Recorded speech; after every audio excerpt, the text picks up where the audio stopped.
Jambes lourdes, douloureuses. Avec Daflon 500, il y a de la légèreté dans l'air.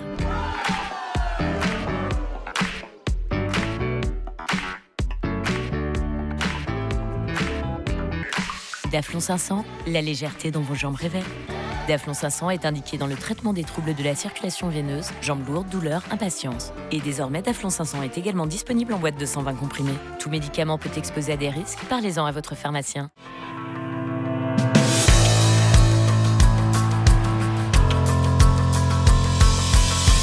La maladie veineuse est-elle héréditaire ? Un observatoire de la maladie veineuse à travers 24 pays dans le monde nous a permis d'avoir des données énormes sur les facteurs de risque et la présentation de la maladie dans ces pays. Il y avait plus de 120 000 patients inclus dans cette étude. Nous avons étudié les facteurs qui aggravaient cette maladie ou déclenchaient cette maladie pour savoir quels patients prendre en charge en priorité.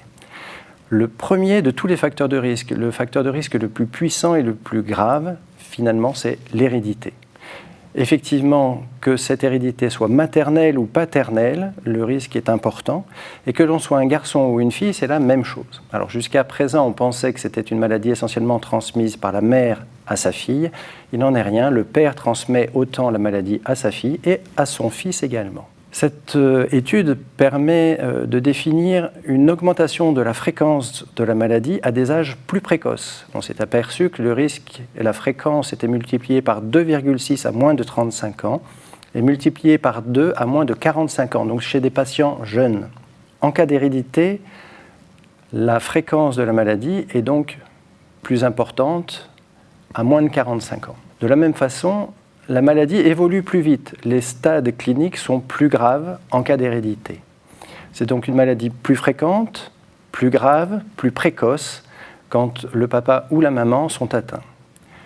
Une question se pose, elle est transmise autant par le père que par la mère, mais elle s'exprime plus chez la femme puisque 75% de nos patientes sont des patientes et 25% sont des hommes.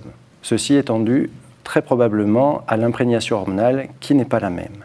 Il existe une fréquence plus importante de la maladie veineuse en France et certains auteurs aiment à raconter l'histoire de Napoléon qui réformait tous les hommes qui avaient des varices parce qu'ils marchaient longtemps dans des conditions difficiles, ils avaient des ulcères, il fallait les soigner et les nourrir, ils n'allaient pas au combat.